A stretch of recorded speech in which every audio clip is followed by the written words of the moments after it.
radio, streaming on Twitch. There's a bug in OBS that sometimes doesn't send the audio to Twitch, so I need to make noise.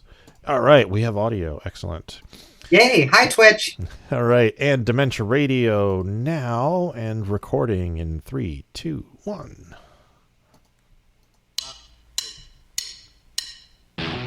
Recorded live on DementiaRadio.org, it's the Funny Music Podcast, brought to you by FuMP.com, where you can download new free comedy songs twice a week. Now, here's your hosts, Devo Spice and the great Luke Ski. Hello, everybody. Welcome to the FuMPCast, a.k.a. the Funny Music Podcast, for December 15th, 2022. I was about to say 2023. It's not there yet. This is Devo Spice. Luke Ski will not be able to join us this weekend. He's off doing other things.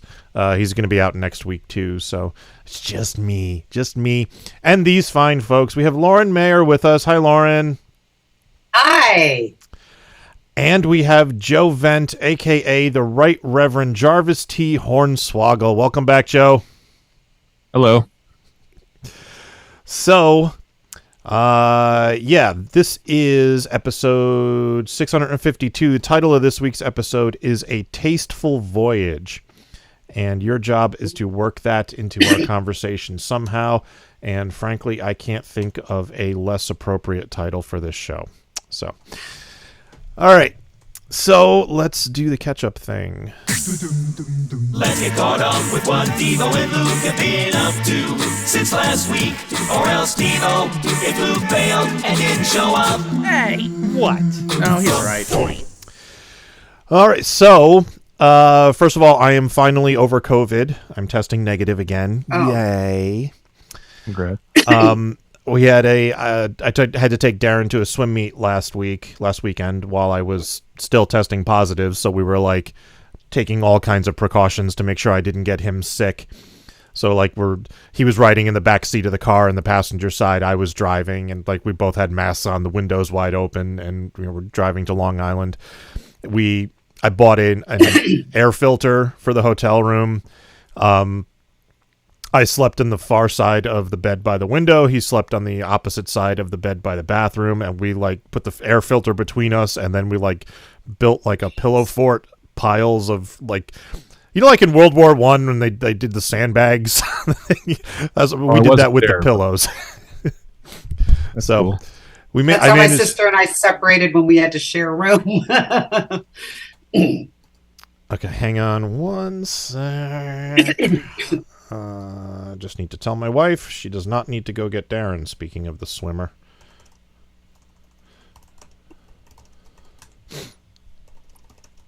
Okay. So Friday morning I was still testing positive. Saturday morning I tested negative, but I wasn't comfortable going to the venue yet. So Sunday morning I tested negative again. And then I was like, well, what events do you have? And he's like, well, I'm done. And I was like, God damn it. Oh. So, but he made it to the finals for the 200 freestyle. So Sunday night, I got to go watch him on the finals. So at least I got to see something. He came in 16th overall in the 200 freestyle, which is pretty good out of a field of, I think, 89 kids.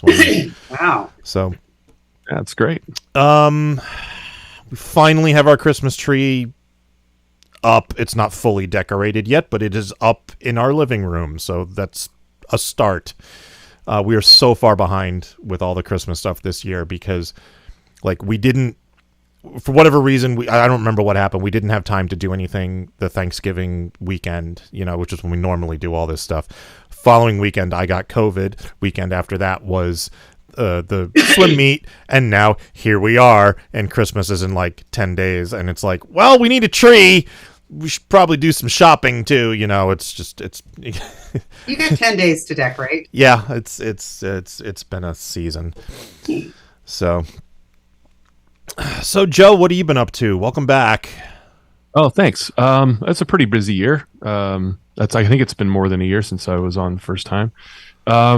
Just as I said when I was on last time, I wanted to bank a few of these funny songs, and have be able to release them like a little more quality control, but also release them in without pressure or on myself anyway. I don't really, it's no pressure on the world, but it's pressure on me to kind of stick to a timeline. But I didn't want to, the good thing about this project for me, this alter ego or character, if you will, right, Reverend Jarvis D. Hornswoggle, is it's all me. I don't have to depend on someone to play another instrument or, I can punch up the lyrics until they're done, quote unquote, sometimes past done, if you will, as everybody here knows, I'm sure.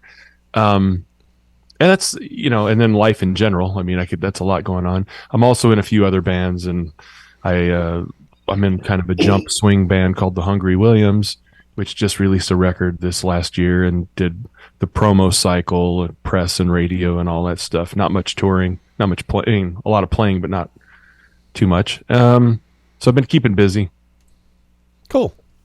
Yeah, I find that with a lot of people, when they start doing comedy music, they tend to not have other people helping them. It's a lot of one-man bands in comedy music. It's like everyone else is like, yeah, you have fun with that. I'll be over here, Well, and I wrote a song called Santa Claus is a Penis. So right. you eliminate a lot of your even closest friends when you're doing something in that music. So Lauren, what have you been up to? Work is starting to pick up again. I put out an album in 3 months, which is crazy from beginning to think about it to, releasing it. So that was kind of nuts. But, I'm still teaching a fair amount. I'm a vocal coach, and I teach at the Conservatory of Music in San Francisco. We teach opera singers to do musical theater, which is a lot of fun. And then I'm still doing my weekly songs. So, Joe, I don't know if you knew this, but I put out a song every week based on the news. Crazy. And let's just say there has been just bonkers news to, basically for the past, say, 6 or 7 years. I've been doing this since 2012. So, I've been really busy with that, and things are picking up again. I worked on a musical, my pandemic project, because I don't like sourdough bread, so I didn't learn how to make it. So I wrote a musical with a playwright about the actress Marie Dressler, and we did a workshop last year. And so we were doing rewrites and pitching it to a couple of local theaters that have had a couple of nibbles. So it's just all been kind of going haywire. And then working on the album, because I put out an album that my song this week or last week was from. And so I'm doing promo for that, although everybody's really busy right now. And we're Jewish, so I don't have to do a tree. But I did get out the Hanukkah decorations. My son looked at me and said, Mom, Jews have got to up their game because our decorations suck. Because it's a minor holiday. It's like there are like 25 Jewish holidays, and I think Hanukkah is like number 18 in terms of importance. I mean, there's like 3 high holidays. And it's a celebration of a military victory, really. I mean, it's like, ew. But because it's around Christmas, it gets, It's the Jewish Christmas. Yes, just call it a Hanukkah bush. So anyway, so that's what I've been doing. Oh, I know what I was going to, like, when I went to ShopRite last week to just pick up a couple of things, and then they were having their Christmas decorations out and stuff, and they had Mensch on a bench. Is this a thing you're familiar with? No, it's just everybody's trying to come up with a variation of elf on a shelf. Yeah. And it was just this, traditional Jewish looking guy with the long beard and the hat, and it was just sitting on like a park bench. It was just Mensch on a bench. Mensch on a bench. Like, okay. I got it wrong, because Mensch is really just a nice guy. Yeah. We used to say Mensch was, the kind of guy that your parents wanted you to date, but wasn't bad enough of a bad boy to be interesting. I guess nothing. It's funny that you should mention Yiddish, because the song I'm going to put out tomorrow is full of Yiddish. Oh, I love that. I love Yiddish. I love it. I suppose they have to go with the Mensch on a bench because nothing rhymes with Meshuggah or something. Yeah. Right. Yeah. Or a schmuck on a duck. They could do that. Meshuggah on a shuggoth, if you want to go into it only works if it's one syllable. Yeah.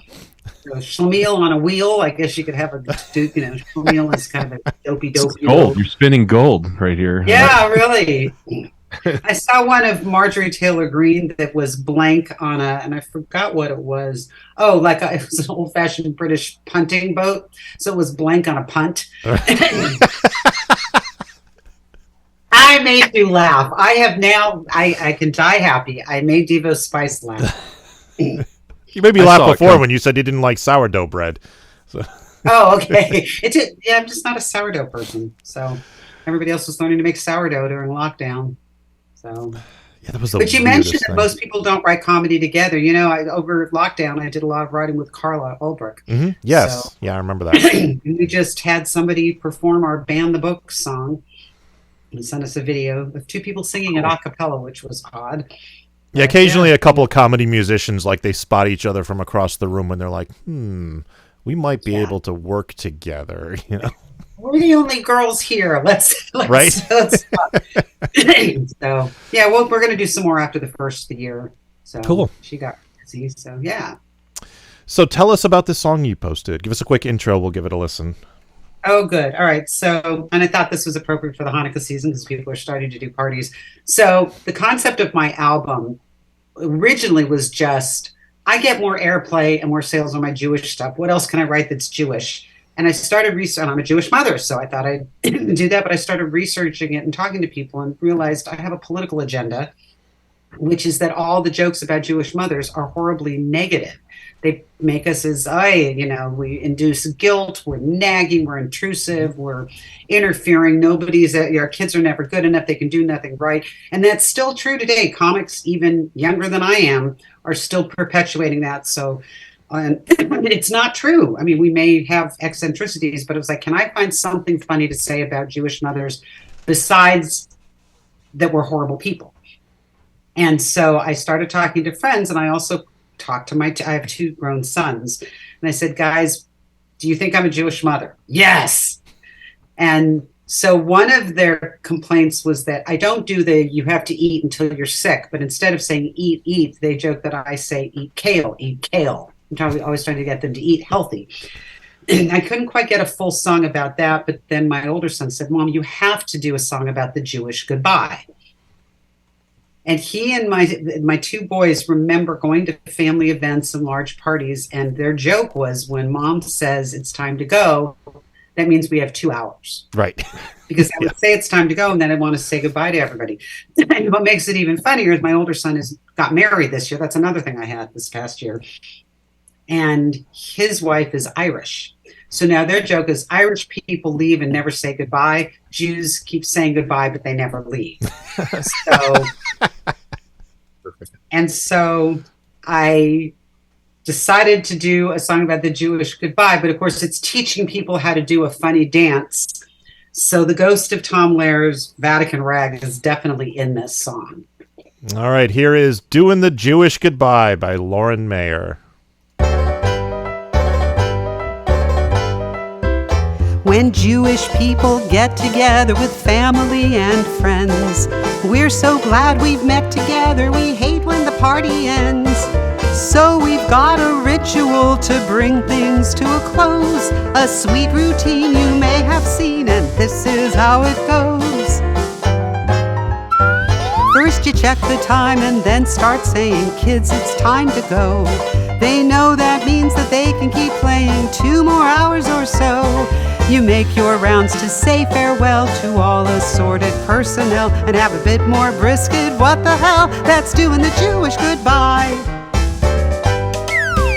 You see Cousin Marvin's photos, then you talk to Great Aunt Seidel, who tells Bubby about her hernia, and they start their organ recital. Ay, my bunions, my bursitis, you should be spared such arthritis. More guests have arrived by then, so you start all over again. First you realize tomorrow morning you have an early meeting. You give your relatives fair warning, your time together is fleeting. You work your way around the crowd, you gotta shout cause it's gotten loud, but there's no quick escapes allowed when you're doing the Jewish goodbye. Seems we all have the same relatives we meet at each event. each bat mitzvah, wedding, bris, or reception room. Everyone has Uncle Saul, whose jokes are hokey, Cousin Cheryl, who loves karaoke, Kissy Face, and Doris, who always wears too much perfume. And though they're nuts, we adore 'em, so we don't want to ignore 'em. First you say the party's been sublime, but you gotta go, so you tell the kids to pack their stuff. It's time to say so long farewell. Then you make your rounds to say adieu to ya and ya and ya and ya. Although departing makes you blue, that's doing the Jewish goodbye. Oops, gotta hit the lavatory. Whoops, did I miss Fran and Maury? Always time for one more story. Just a minute or two. That's doing the Jewish goodbye. Bye. By any chance, is this the last song on the album? Yes, it is. And it's, of course, I don't know about you guys, but I mean, I've done a lot of albums. We always sweat bullets about what the album order is going to be, but nobody listens to things in order anymore. Yeah. So, but yeah, it's the last one. And I forgot to explain the reference to the organ recital. This is what my cousins and I used to always call it. Our grandmother and great aunts and uncles, they would sit around at all the family events and talk about their various ailments. But now my friends and I are doing that. Because I've got bad knees, and I have a friend who's got some, frozen shoulder issues. It's like, whoa, we're turning into my old relatives. And then you laughed at the "yeah" and "yeah" and "yeah," the Sound of Music quote. Yeah. And time to say adieu to you and "yeah" and "yeah." Yeah, So, great stuff. I do appreciate that. Thank you. So before you came on, Joe was saying he wanted to ask you something, and I actually don't remember what he said you wanted to ask. So what did you want to ask her, Joe? It was something about the music. The instrumentation. I mean, do you use mainly synth voices for some of that stuff, like the tack piano and that, or? So the tacked piano is the Before Talkies sound on Logic Pro X. It's already kind of created.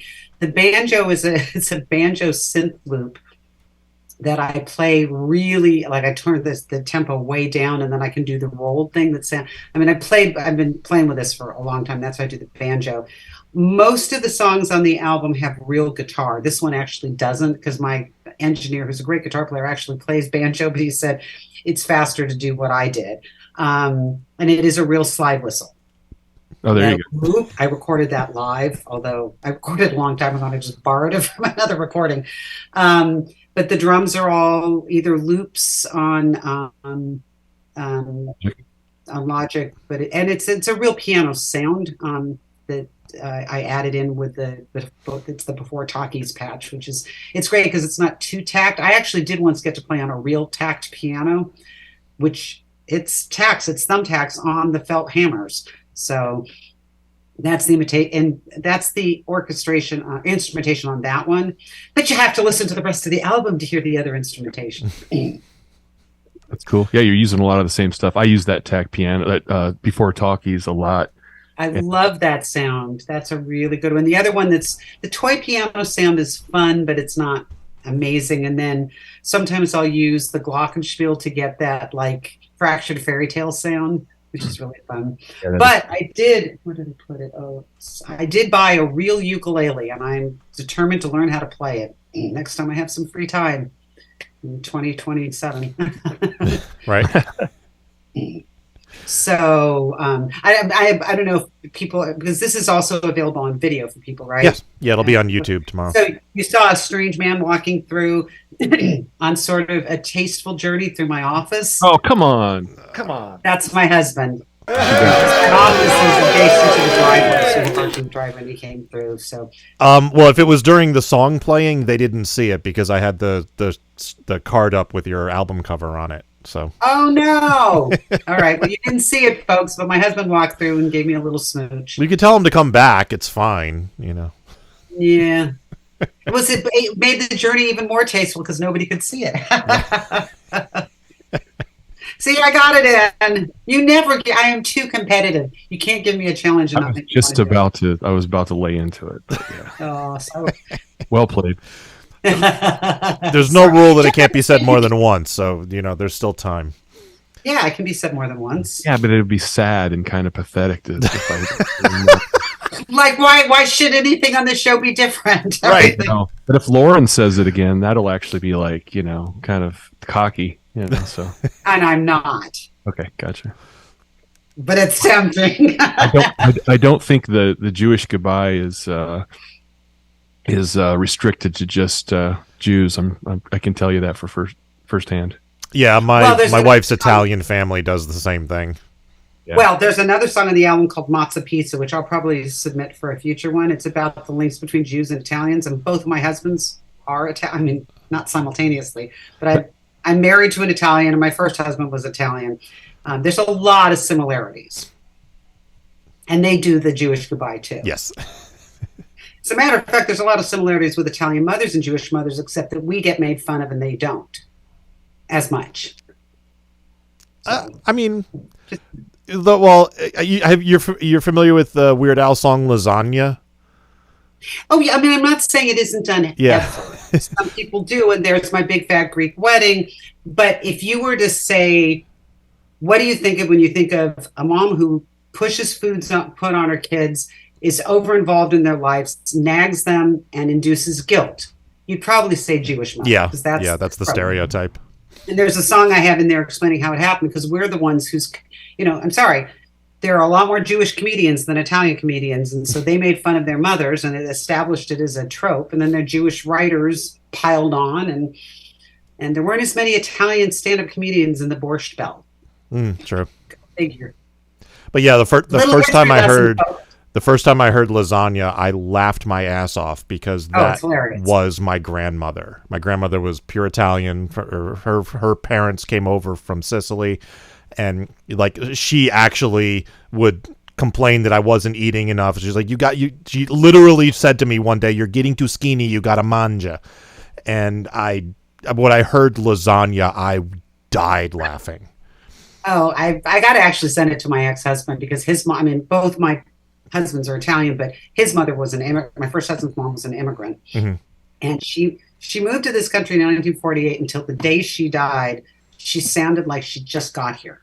And she also sounded like a bad Italian accent imitation. My parents, when they met her, realized she reminded them of Chico Marx. She made shit into a 3-syllable word. What is this a shit? Yeah. And when I told her I was pregnant with my first son, which was her 11th grandchild, she said, "Oh, I know 3 ladies that they had died in a childbirth." I mean, that's actually a really Jewish thing to do, which is always, prepare for the worst. Yeah. So, it's a lot in common with any sort of large, Greeks are like that. I have a good friend who's Greek, and her parents were just like that. They might as well be Jewish. So. Yeah. Romanian here, same thing. Yeah. I mean, it's all the immigrant culture. It's just that you guys didn't have comedians establishing the trope of the horrible Romanian annoying mother. So true.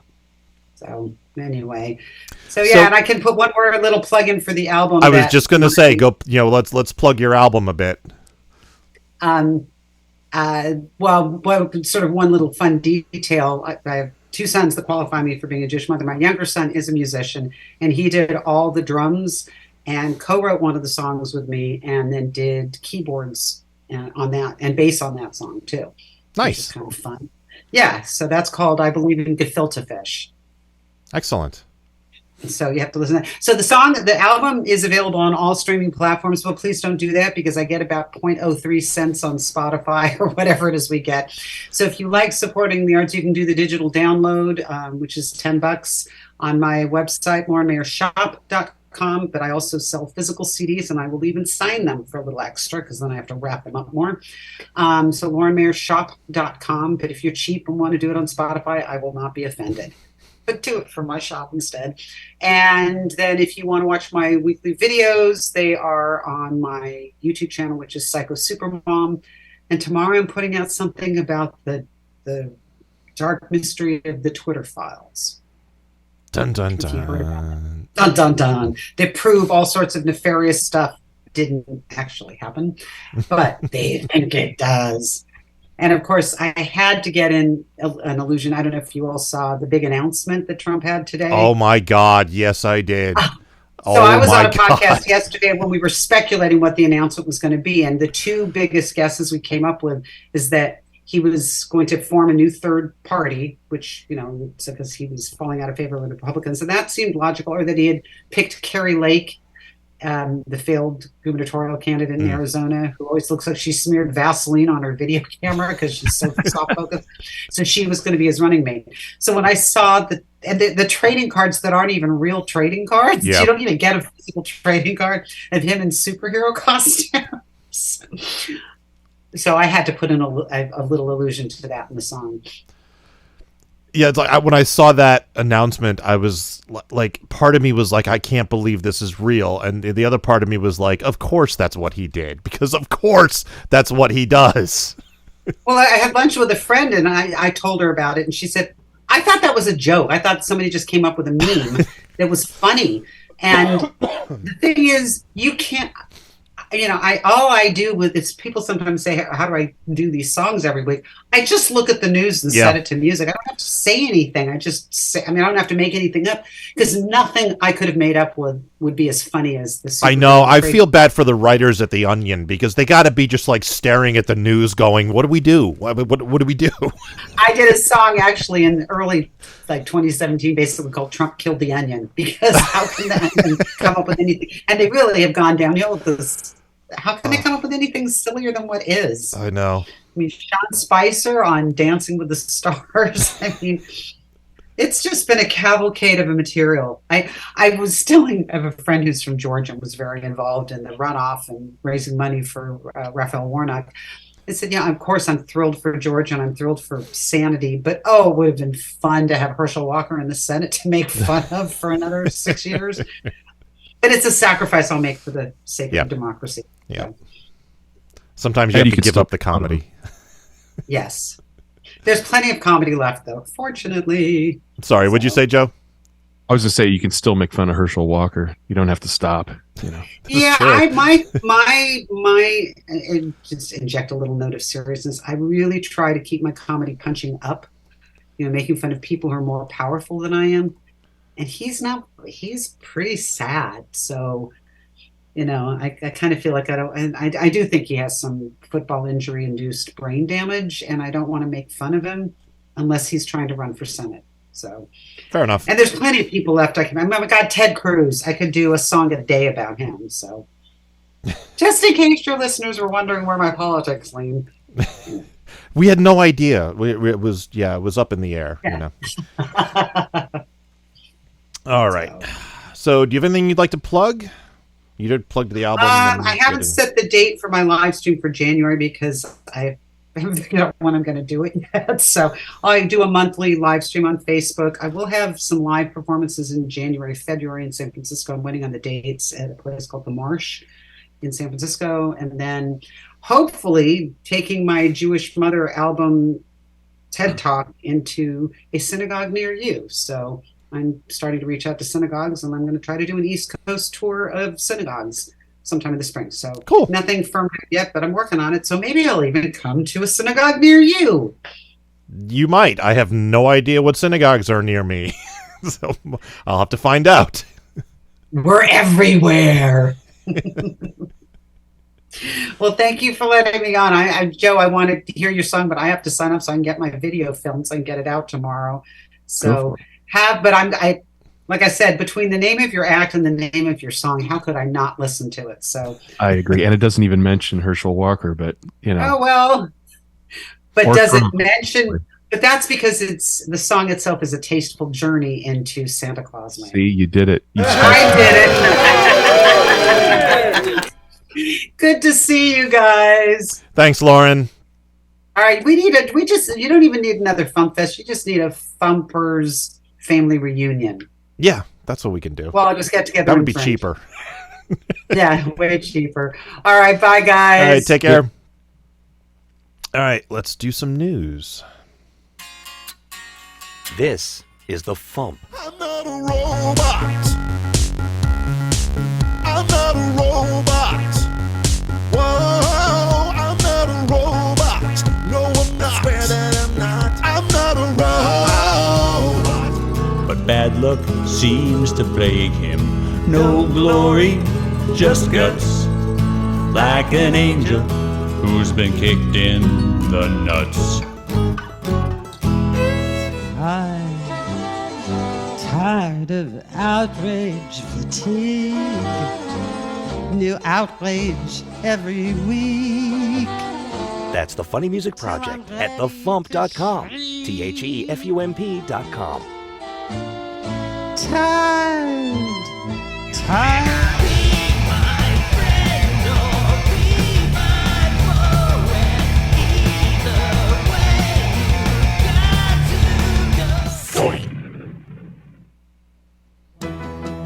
Time for funny music news.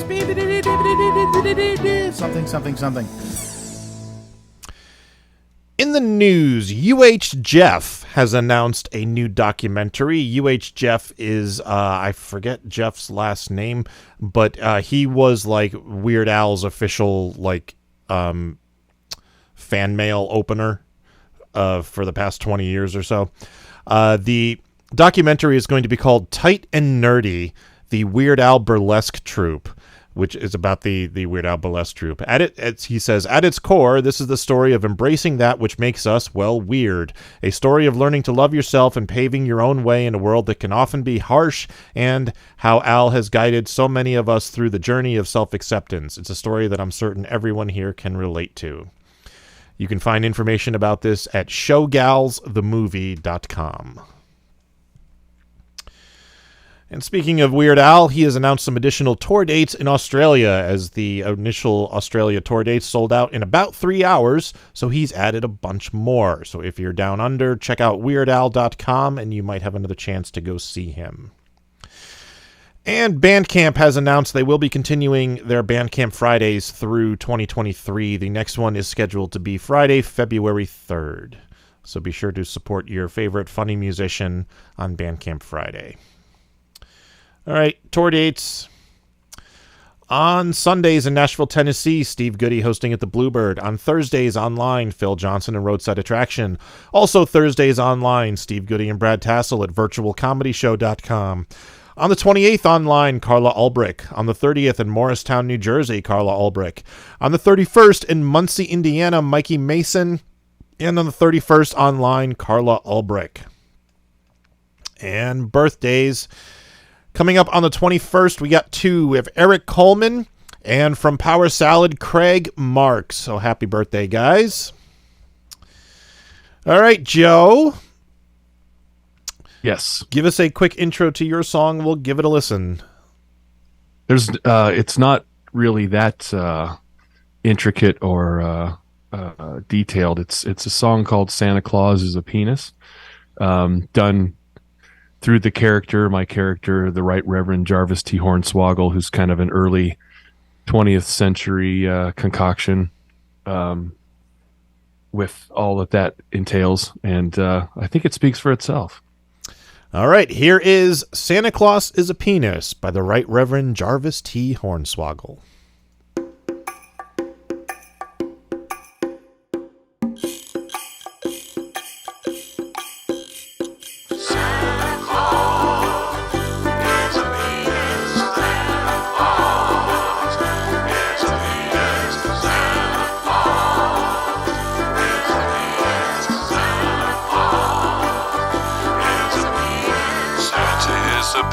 Yeah, you heard me right.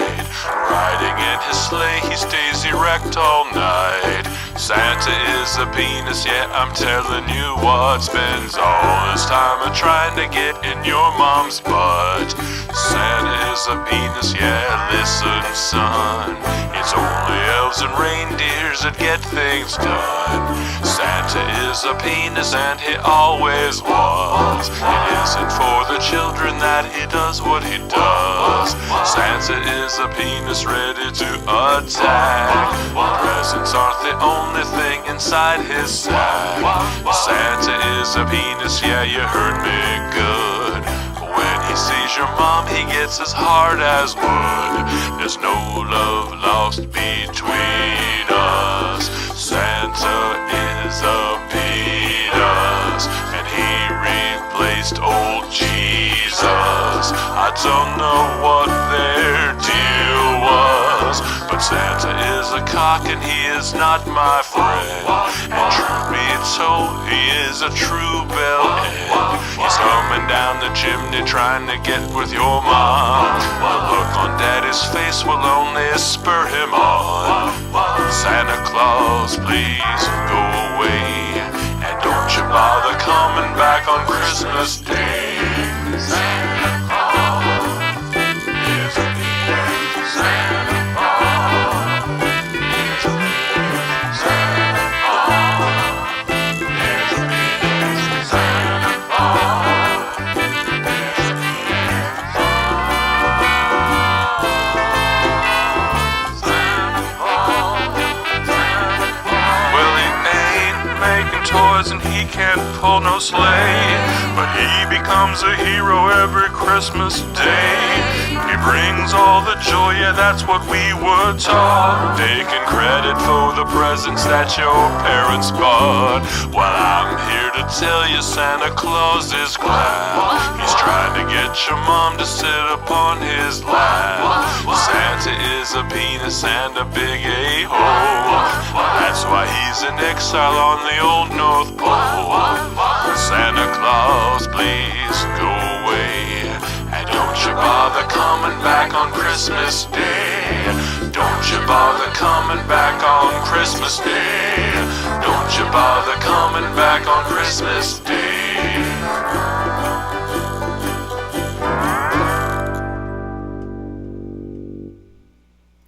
All right, so you want to explain this one? Well, I mean, I think, it kind of explains itself. It is a tasteful voyage through a Santa Claus. Feel better? It's just, yeah, that feels great. That feels awesome. So about a year ago, a little more than a year ago, one of the bands I'm in, which is an act which involves 3 mechanical animatronic parrots. Mm. And that's a whole nother story. They're called the Honolulu Millionaires. We do Hawaiian music, and the 3 backup singers are parrots. So I think we talked about that last time you were on. It sounded really cool. Bit. Yeah.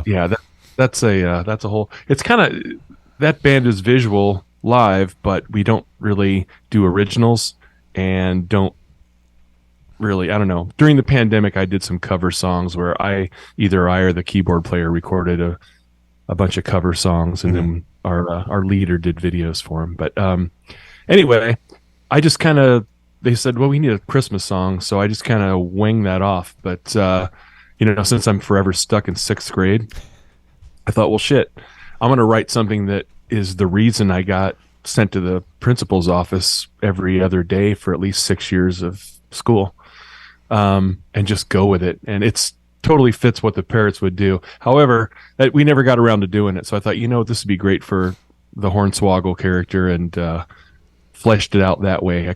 So the backup vocals, which are kind of go wah wah wah, used to be squawk squawk squawk. Oh, okay, so, okay, that makes sense. Yeah, sure. But yeah, I mean, Lauren talks about how Jewish holidays or Hanukkah is always competing with Christmas. I became a pretty devout atheist about 25 years ago, and I was almost there anyway. Mm-hmm. So just the preposterousness, is that a word? Yeah. Preposterosity of Christmas and Santa and all that stuff. Just I like to take a little dig at it whenever I can. So this seemed like a pretty good opportunity. So who did that artwork that you had up for the album? Okay, so that's my friend Rochelle, who works for Andiamo Creative. She does all of the Right Reverend Hornswoggle thumbnails and layouts and things. Because that was really cool. It's a really nice piece of art, and it looks like a physical painting. Is it like an acrylic painting or an oil painting or something? I don't even know. I mean, kind of. She's the best artist. I mean, I've been in this music world since about 1985, and she's by far the most intuitive designer artist I've ever worked with. I was trying to get a video out, like a very throwbacky Rankin Bass kind of video for this. Yes. And I think I even asked you about some names. I looked at some FuMP folk and didn't really connect with anybody. but she was going to do the characters for the video, and it didn't work out. I mean, time kept clipping on. But I said, look, can you just do me the thumbnail, the single cover, if you will? And she nailed it. She did it, I think, in an hour. Yeah, I love that Santa is standing there holding the sack, and the shadow is in the shape of a penis. Which I didn't even see right away. My wife pointed it out to me, so that's how brilliant it is. Yeah, it's fantastic. It's perfectly. It's like just subtle enough, and it's beautiful. Yeah, Rochelle's great. Andiamo Creative. She's based in Chicago and Milwaukee, and just kills it. She has so much work. I think she can't breathe, but I'm sure. Yeah, but no, that was great, and it was perfect. And if we do end up doing a video, I actually did have a friend who's a caricature artist who I didn't really want to do a caricature approach to it. But I guess I didn't realize how expensive videos, especially animation, is. I mean, I've done videos with my bands before, but I'm never footing the bill. Yeah, animation takes a long time, and depending on what type, it can take a very long time. And if you want to do like the Rankin Bass stop motion animation, you're talking a very long time. Yeah, no kidding. Yeah. And even though I'm a little bit too old, but I kind of remember when the Rankin Bass style or that claymation style gave way to a much cheaper, shittier style of Christmas cartoon. And Frosty Returns is like one of the worst animated Christmas specials I've ever seen. Absolutely. I mean, it's a case study of exactly what I'm talking about. And even something like that, or like the old Hanna-Barbera, where obviously the late 60s, early 70s Hanna-Barbera, where the backgrounds just kept repeating, and it was pretty obviously cheap. I love that stuff, Yeah, I did too. So if anybody's out there wanting to do a video for this, contact me, and we can see what we can do. But yeah, that's a good thing about a Christmas song, right? It's next year I can do a video for it. Just as topical next year. Yep. So, do I deserve it? If you get the video done, more power to you. Yeah, Christmas is evergreen. My jump swing band that I play in did a Christmas EP about 2 years ago. And got it out just in time because we couldn't tour or anything and couldn't really get anything new out because it was 2020. Yeah. That had a lot of legs, So that's cool. Though I despise Christmas, I want to capitalize off of it just like everybody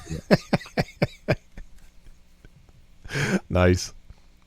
So you mentioned that the Reverend Hornswoggle character is an early 20th century character? Yeah, like if you think of the, Prohibition era kind of traveling back of the train,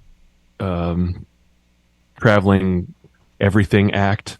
It's kind of defining itself. So I don't really, when people ask me that question, I don't really have a elevator pitch for it, but it's really just, I wanted to do that kind of music and make it funny because, there's a dichotomy between doing that and contrast between doing that and the subject matter I wanted to cover. And it's certainly not a new thing, but it's my version of it. And I would put him in about the 1918, 1919 kind of era. Okay. North America, traveling on the train or in a some other way, getting town to town, putting up the tent, doing the act, and taking off before anybody can come back for their money. Or shoot you or whatever we did back then. Yeah, exactly. It's historical, but not necessarily historically accurate. So you should see about putting out a couple of the songs on like a 78 record. Well, I mean, my day job is making records, actually. I work for a vinyl manufacturer. That's right. I forgot about that. Yes, we talked about that. Yeah. 78s are not easy. And I'm sure. Yeah, I don't really know. I think maybe Jack White has some setup for that. Maybe Jack Black too. I doubt it. I don't know. He might. It's easy to make 10 inches, but to make it a 78, that's not easy. I talked to a few people about it's just the cutting that makes it hard. Having the right lathes.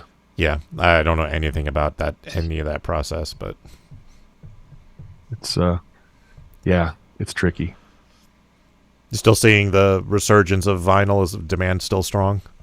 Oh man, that's a whole nother podcast. Yeah, it is. I mean, the pandemic brought about, you know, good and bad with the vinyl, or, you know, physical media in general.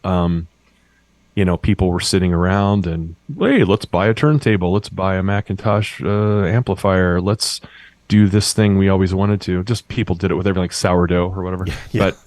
But and actually CD sales overall, if you probably covered it on this podcast, went up in 2021. I think 2021 CD sales went up for the first time since 1987, I think. But it's about to change because there's a backlog in manufacturing of vinyl, but we're not quite sure what's going to happen with the consumer. I mean, consumers drive everything, you know, ultimately. So if enough 24-year-olds who bought shit tons of vinyl during the pandemic move more than once or twice, like we did when we were kids, they might go, vinyl sucks. Right. You know? We had it all digitally. It all fit here in the cloud, in this magical cloud place, and we didn't have to move it. Right, exactly. All of my friends still were vinyl collectors, and I was the guy they asked to help move, and I was like, man. But I actually got rid of a whole bunch of my vinyl when we moved into this house.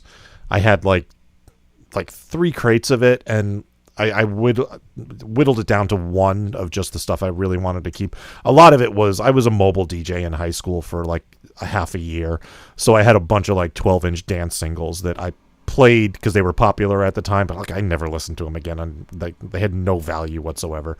So I got just tossed all of those. But like I kept all of my, you know, like my Run DMC records and my Dr. Demento records, and you know, like my 2 Live Crew records. I got all those over here. There you go. Got a couple of rarities. I have the you know, Weird Al's original pressing of Another One Rides the Bus. I've got the Sir Mix-a-Lot's original EP before his first album came out. I'm really proud of that one. I think I have that too, actually. Really? The one with the original Square Dance rap on it, and Let's G, and what the other 2 songs are. I know I've got at least a Sir Mix-a-Lot 7-inch. I think it's My Posse's on Broadway. And okay. 2 songs on the B-side. It might be a 10-inch, or I mean a 12-inch. I don't know.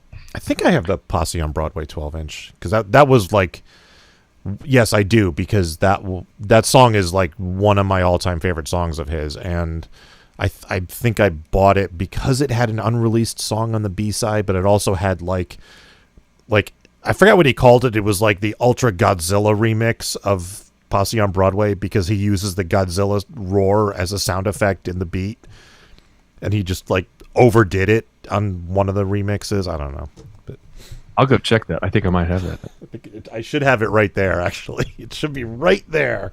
I just don't have time to go digging through it while I'm talking to you. One of my friends from college was from Seattle. She went to Marquette, and I didn't go to Marquette, but she did. We both lived in the same town. And she's like, oh, you got to hear this guy, Sir Mix-a-Lot. Like, you know, she knew about him before he broke nationally. And so nice. Went down to the record store and checked it out. Yeah, I was at the time in the mid 80s, there were no, like, there wasn't a rap section in the music store. So like me as an early rap fan, like I needed some other cue. So what I was doing was I was looking at, I knew they put out a lot of 12-inch singles. And so I would look through the 12 inches for any song that had the word rap in the title, because they did that a lot back then. And so I found this one, you know, it was a 12-inch EP by this guy, Sir Mix-a-Lot. There was no artwork on it. It was just a yellow label. And one of the songs was the Square Dance rap. And I'm like, well, I kind of have to hear this. Yeah, especially if you're DJ. And it, like the other 3 songs on the EP are forgettable, but the Square Dance rap is a masterpiece, and I love it. To this day, it's one of my favorites. Yeah. Yeah, it's I'll take that over Put 'Em on the Glass, I think. Yeah, that's that yeah. All right. Welcome to the Sir Mix-a-Lot podcast. So do you have anything you'd like to plug?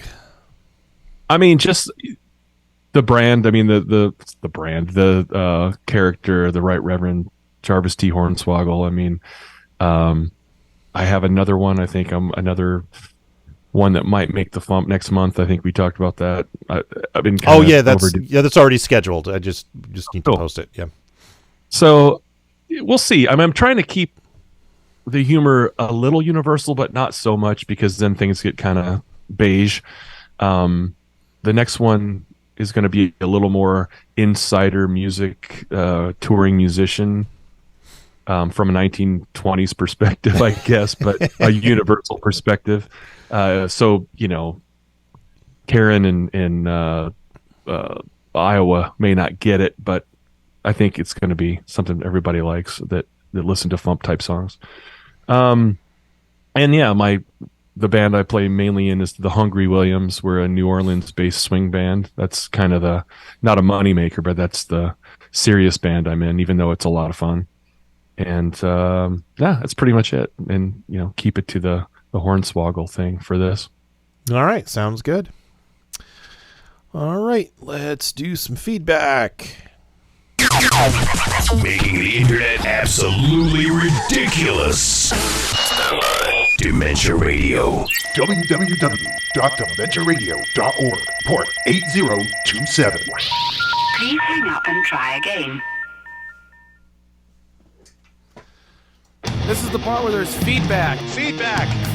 You know that segment of the show we do about now? Feedback. Feedback.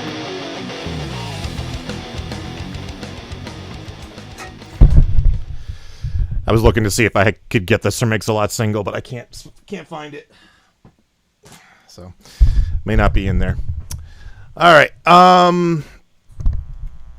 Let's see.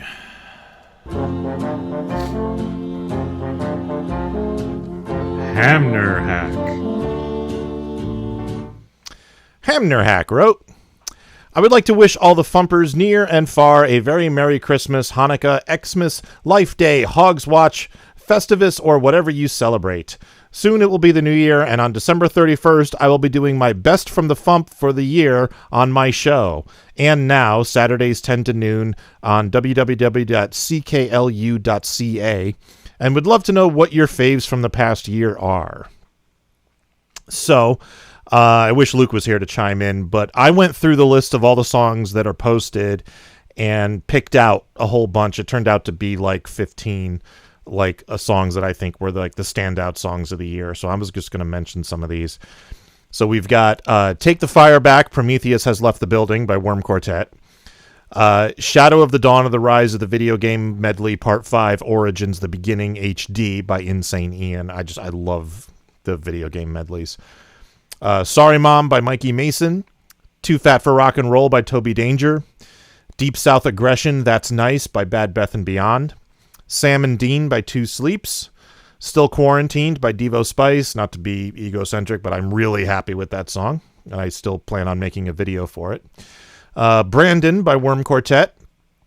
Defeat of the Spanish Armada by Joe J. Thomas. Kitties and Boobs by Phil Johnson and Roadside Attraction. I Want to Pound Chuck Tingle by Bad Beth and Beyond. Cenobite by Jeff Whitmire. Pandering to Nerds, The Con Song by Robbie Ellis.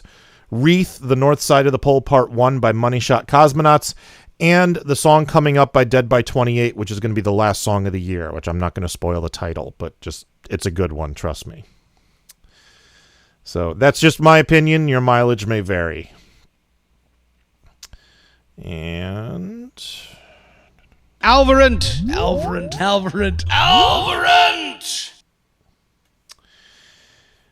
And Alvarant wrote, I have a cartoon question for Luke Ski. Is it me or does the second season of some cartoons have a lot more episodes than other seasons? Examples are Transformers, Jackie Chan Adventures, Real Ghostbusters, G.I. Joe. Then if the series gets a third or more seasons, the number of episodes per season drops down. Why is that? I did forward this on to Luke. He did not reply, so he may not know. But I can tell you, I know some of these shows were mid-season replacements. So, normally, back in the day, now a season is, 6 to 10 episodes. But back in the day, a season was 26 episodes. So if there was and it would always run like from September to May or June, and if a show got canceled, there would always be a new series to pick it up. Its time slot usually in January. So those shows, when they would start, would only get half a season ordered. So you'd get 13 episodes of a show that would start in January. I believe that's what Seinfeld did. I think the first season of Seinfeld only has 13 episodes, and then the rest are all 24, 26, something in there. So I would imagine a lot of these cartoons fell into that same boat. But that's just largely speculation on my part for the cartoons, because I don't know for sure. I do know the mid-season replacements were a thing, but... All right.